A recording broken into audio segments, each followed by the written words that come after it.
ενδοσκοπική χειρουργική είναι χειρουργική με χρήση ενδοσκόπιου. Η διαδικασία είναι εξής.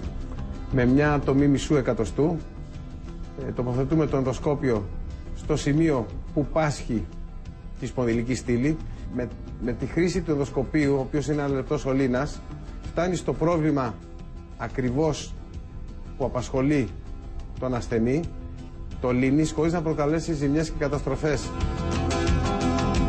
Τα πλεονεκτήματα της ενδοσκοπικής χειρουργικής είναι ότι τα χειρουργεία είναι ανέμακτα, δεν μεταγγίζουμε, γίνονται με τοπική αναισθησία, αποφεύγουν τις σπονδυλοδεσίες, ο ασθενής γρήγορα επιστρέφει στις καθημερινές του δραστηριότητες και σε 3 ώρες επιστρέφει στο σπίτι του.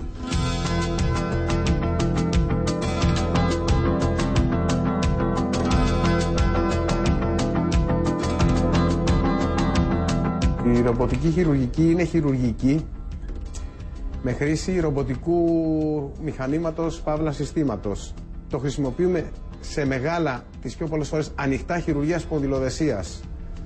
Ο ασθενής υποβάλλεται σε αξονική τομογραφία, το CD της αξονικής τομογραφίας τοποθετείται στο κομπιούτερ του ρομπότ και στη συνέχεια στο χειρουργείο, ειδικός βραχίνας του ρομπότ κινείται και παίρνει θέση ακριβώς εκεί που πρέπει να τοποθετηθεί η βίδα και ο γιατρός με ειδικά εργαλεία την τοποθετεί.